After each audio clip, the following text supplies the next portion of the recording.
दोस्तों इस वीडियो में हम पास्ट कंटिन्यूअस टेंस के एक्टिव वॉइस और पैसिव वॉइस को डिस्कस करेंगे।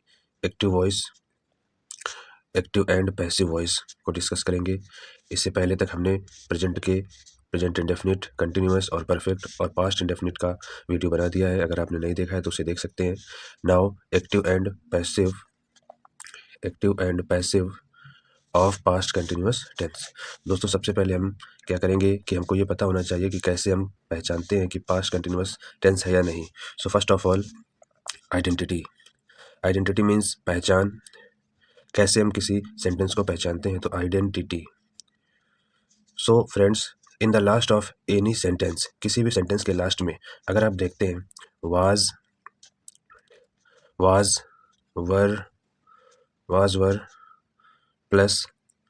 Plus ING.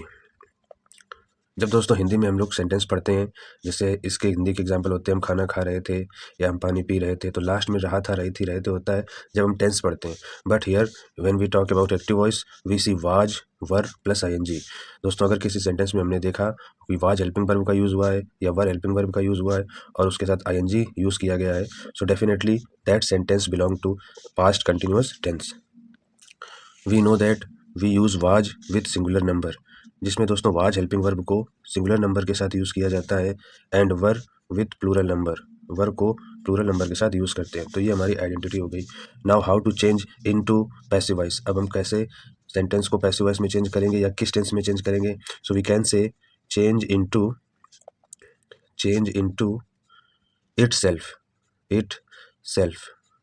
इट मीन्स, ये इटसेल्फ का मीनिंग है दोस्तों स्वयं में। पास्ट कंटिन्यूअस का एक्टिव वॉइस अगर हम पैसिव वॉइस में चेंज करते हैं तो ये पास्ट कंटिन्यूअस में ही चेंज हो जाता है या अपने में ही चेंज हो जाता है।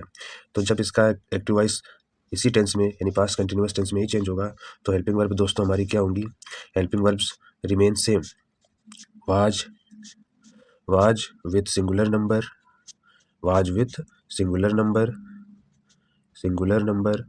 एंड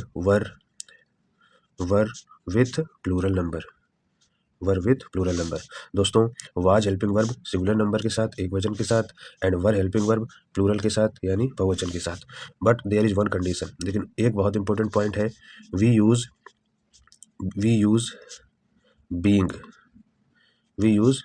दोस्तों हम इसमें बीइंग का यूज़ करते हैं स्पेशली इन अफर्मेटिव में, तो आफ्टर हेल्पिंग वर्ब के बाद बीइंग का यूज़ करते हैं। बट जैसे सेंटेंस निगेटिव इंटेरोगेटिव या इंटेरोगेटिव निगेटिव आता है तो ये बी थोड़ा सा शिफ्ट होता है, आगे पीछे सेंटेंस के अकॉर्डिंग होता रहता है। We use being after helping verb, तो हेल्पिंग वर्ब के बाद हम क्या यूज़ करेंगे, बीइंग। एक बार फिर से रिवाइज करते हैं। Active and passive voice of past continuous tense. दोस्तों आइडेंटिटी क्या होगी, अगर सेंटेंस में वाज और वर हेल्पिंग वर्ब के साथ आईएनजी का यूज़ हुआ है, इट मीन्स ये कौन सा टेंस हुआ, past continuous tense. Change into itself, past continuous tense का पैसिव अपने ही टेंस में यानी पास्ट कंटिन्यूअस में ही चेंज होता है। हेल्पिंग वर्ब्स क्या यूज़ करेंगे पैसिव वॉइस में, was with singular, was helping verb singular number के साथ, एक वचन के साथ, and were helping verb plural या बहुवचन के साथ। We use being after helping verb, ये अफर्मेटिव के लिए है, सेंटेंस वाइज ये थोड़ा सा चेंज होता रहेगा। तो वी यूज़ बीइंग, हम दोस्तों अफर्मेटिव में हेल्पिंग वर्ब के बाद बीइंग का यूज़ करेंगे। And last very important point, we always use third form of main verb. Passive में दोस्तों हमेशा ही वर्ब की थर्ड फॉर्म यूज़ होती है। Now students let's see some instances. अब कुछ एग्जांपल के थ्रू हम और इसको क्लियर समझेंगे। फ्रेंड्स अब हम लोग कुछ एग्जांपल के थ्रू पास्ट कंटिन्यूअस को और बेटर समझेंगे। Our first example is he was singing a song. He दोस्तों subject, was helping verb, singing main verb and a song object. तो हम ऑब्जेक्ट को पिक करते हैं और उसे सब्जेक्ट में चेंज करते हैं या सब्जेक्ट के प्लेस पे लिख देते हैं। तो ए सॉन्ग अफर्मेटिव सेंटेंस है तो पैसिव भी अफर्मेटिव ही रहेगा। ए सॉन्ग सिंगुलर नंबर होता है दोस्तों, singular number, and we know that this is past continuous tense and change into itself, ये अपने में ही चेंज होगा यानी पास्ट कंटिन्यूअस में ही चेंज होगा। तो सिंगुलर के साथ क्या हेल्पिंग वर्ब आएगी, was. A song was, very important point, after helping verb we use being, क्या यूज करेंगे दोस्तों, being. A song was being, sing third form क्या होती है friends, sung, and we use by preposition, by. He का object क्या होता है दोस्तों, हिम। तो a song was being sung by him. I hope दोस्तों ये सेंटेंस आपको समझ में आया होगा। Our next sentence is they were not helping मी। इसमें दोस्तों नॉट है, it means this is negative sentence. और जो ये फर्स्ट हमने चेंज किया है ये अफर्मेटिव सेंटेंस था। They were not helping me, same. So friends, they were not helping me, sentence is negative, so they subject हो गया दोस्तों, were helping verb, not means sentence is negative, sentence negative है, helping main verb, me object. अब हम object को subject में change करेंगे, तो मी का सब्जेक्ट क्या होता है friends, I, and I with I first person singular number. I को first person singular number consider किया जाता है पास्ट कंटिन्यूअस में। It means we use was with I. इसका मीनिंग ये है दोस्तों कि हम आई के साथ वाज हेल्पिंग वर्ब का यूज करते हैं। So I was. अब दोस्तों हमने आपको ऊपर बताया कि after helping verb we use being, क्या यूज करेंगे, बीइंग, बट निगेटिव में नॉट के बाद बीइंग यूज करेंगे। So I was not being, I was not being. अब हेल्प की थर्ड फॉर्म क्या होती है friends, helped. I was not being helped by they का ऑब्जेक्ट क्या होगा दोस्तों, them. I was not being helped by them. Now third example, was I writing a letter. Helping verb पहले लगी है friends, it means this is interrogative sentence. तो passive भी कैसा होगा, इंटेरोगेटिव होगा। I subject, writing main verb, a letter object. तो object को हम सब्जेक्ट के प्लेस पे लिखते हैं, ए लेटर। ए लेटर, तो ए लेटर तो सिंगुलर होगा, ends with singular, we use was, क्योंकि पास्ट कंटिन्यूअस टेंस में ही चेंज होता है पैसिव वॉइस में। सो वाज ऑब्जेक्ट क्या है friends, a letter. So was a letter, was a letter. अब नॉट तो इसमें यूज नहीं हुआ, इट मीन्स यहाँ पर अब हम इस ऑब्जेक्ट के बाद ही बीइंग का यूज करेंगे। Was a letter being verb, write की third form, written. Was a letter being written by, subject क्या है फ्रेंड्स, आई, और आई का ऑब्जेक्ट क्या होता है, me, question mark. Was a letter being written by me. Next example, why were you not watching TV. This is negative and interrogative, तो हम इसको क्या कलेक्टिवली कहते हैं, इंटेरोगेटिव निगेटिव। जब interrogative negative sentence question word से start होता है तो पैसिव भी सेम क्वेश्चन वर्ड से स्टार्ट होता है, वाई।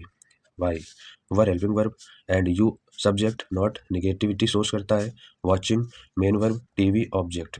तो ऑब्जेक्ट को हम सब्जेक्ट में चेंज करेंगे, तो टीवी हमारा ऑब्जेक्ट हो गया। टीवी इज सिंगुलर नंबर के साथ क्या यूज करेंगे, वाज। तो why was TV, not, and after not right being, not के बाद क्या यूज करेंगे, being. Why was TV not being watch की थर्ड फॉर्म दोस्तों क्या होती है, watched. Why was TV not being watched by, you subject है और इस यू का ऑब्जेक्ट क्या होता है फ्रेंड्स, यू ही रहता है, तो you, question mark. Why was TV not being watched bye you. Next example, who was opening the door. अब हु एक रिलेटिव प्रोनाउन होता है जो सब्जेक्ट का भी काम करता है और क्वेश्चन वर्ड का भी काम करता है। तो हु के केस में क्या होता है, हु का ऑब्जेक्ट क्या होता है फ्रेंड्स, हु, और इसमें जो भी प्रीपोजिशन यूज होता है, जैसे अभी तो बाई यूज होगा, तो उसको लिख करके हम स्टार्टिंग में ही लिख देते हैं। जैसे for example, by home, who co किस में चेंज कर दिया, by whom. Was helping verb, opening main verb, खोलना, द डोर दरवाजा। द डोर ऑब्जेक्ट हो गया, ऑब्जेक्ट को हम पहले लाएंगे, तो द डोर सिंगुलर नंबर है, तो सिंगुलर के साथ was, by whom was the door. अब इसमें फ्रेंड्स नॉट तो गिवन नहीं है, तो हम क्या यूज कर लेंगे, being. By whom was the door being open, third form opened, question mark, क्योंकि बाई जो हम बाद में यूज करते हैं, होम के केस में उसे पहले लिख देते हैं। By whom was the door being opened. Next example, she was giving me a pen. She subject है friends, was helping verb, giving main verb, me object and a pen object. अब दो object आ गए। जब किसी sentence में दो object हो तो we have to identify that what is direct object and what is indirect object. अब हमको यहाँ पर कंपेयर करना होगा कि कौन सा डायरेक्ट ऑब्जेक्ट है, कौन सा इनडायरेक्ट। सो गिविंग मीन्स देना, क्या दे रहे हैं, ए पेन, तो पहले क्या आंसर आया, वही डायरेक्ट ऑब्जेक्ट होता है, ए पेन। किसे दिया, मी, मुझे, तो ये इनडायरेक्ट ऑब्जेक्ट होता है। अब डायरेक्ट और इनडायरेक्ट दोनों से हम पैसिव बना सकते हैं, लेकिन जब हम डायरेक्ट ऑब्जेक्ट को पहले यूज करते हैं तो हमको क्या यूज करना होता है, जो इनडायरेक्ट ऑब्जेक्ट होता है उससे पहले टू यूज करना होता है पैसिव वॉइस में। और अगर हम इनडायरेक्ट ऑब्जेक्ट से बनाते हैं तो फिर पैसिव में डायरेक्ट ऑब्जेक्ट से पहले टू यूज नहीं करते। इसमें हम लोग दोनों ही समझते हैं। तो पहले हम इनडायरेक्ट ऑब्जेक्ट्स को पिक करते हैं। मी का सब्जेक्ट क्या होगा friends, I, and with I we use in past continuous, was. I was being give, third form, given. I was being given, अब हमने इनडायरेक्ट ऑब्जेक्ट से बनाया है तो हमें क्या लाना है, डायरेक्ट ऑब्जेक्ट, इसलिए यहाँ पर अब टू का यूज़ नहीं करेंगे। I was being given a pen by she का ऑब्जेक्ट क्या होता है friends, her, that's it. I was being given a pen by her, ये इसका पैसिव बन गया जो हमने इनडायरेक्ट ऑब्जेक्ट से बनाया है। नाउ डायरेक्ट ऑब्जेक्ट क्या है, और अब इसी का इनडायरेक्ट ऑब्जेक्ट से, इनडायरेक्ट से तो हमने बना लिया, डायरेक्ट ऑब्जेक्ट से कैसे चेंज करेंगे, तो a pen singular number and with singular we use was, a pen was after helping verb being, a pen was being, give third form given, अब हमको फ्रेंड्स यहाँ पर इनडायरेक्ट ऑब्जेक्ट लिखना है तो उससे पहले हम क्या यूज करेंगे, to me, a pen was being given to me by her, by she का ऑब्जेक्ट क्या होगा friends, her, so a pen was being given to me by her. तो दोस्तों जब डायरेक्ट और इनडायरेक्ट ऑब्जेक्ट दोनों हो तो हम दोनों से ही चेंज कर सकते हैं, बस कुछ हमको रूल्स फॉलो करने होते हैं।